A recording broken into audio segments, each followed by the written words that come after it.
বাংলাদেশে হিন্দুদের উপর অত্যাচার এবং চিন্ময় কৃষ্ণ দাসের মুক্তির দাবিতে দিকে দিকে চলছে আন্দোলন। বাদ পড়ল না উত্তর ২৪ পরগনা জেলার বনগাঁ।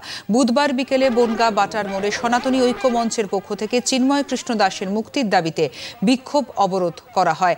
আগামীতে বৃহত্তর আন্দোলনের হুঁশিয়ারি দেন তারা।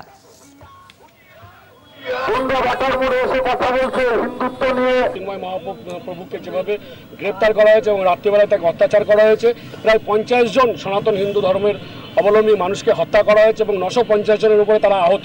এই আন্দোলন আমরা দিকে দিকে ছড়িয়ে দিতে যাচ্ছি, শুধু এটা বনগাঁর মধ্যে না, সারা ভারতবর্ষ এবং সমগ্র বিশ্বের কাছে আহ্বান করব যে সনাতনীরা আজকে আক্রমণ, সবাই ঐক্যবদ্ধ হন, একত্রিত হয়ে আমরা অবিলম্বে ইউনিট সরকার এবং অপদার্থ সরকারের আমরা পদত্যাগ চাচ্ছি। বাংলাদেশে বিশিষ্ট হিন্দু নেতা ইসকনের একজন প্রভু চিন্ময় কৃষ্ণ দাস ব্রহ্মচারী, তাকে অন্যায়ভাবে বাংলাদেশের জেহাদি সরকার ইউনুস সরকার আটক করেছে।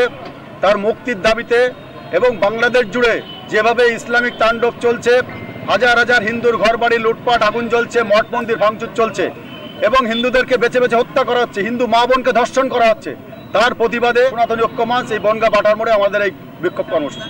বিনা কোনো অন্যায় না করা সত্ত্বেও বাংলাদেশের ইউনিট সরকার অ্যাকচুয়ালি জামাতের নির্দেশে চলছে, জামাত ইসলামীর নির্দেশ, এটা আমরা বিশ্বাস করি।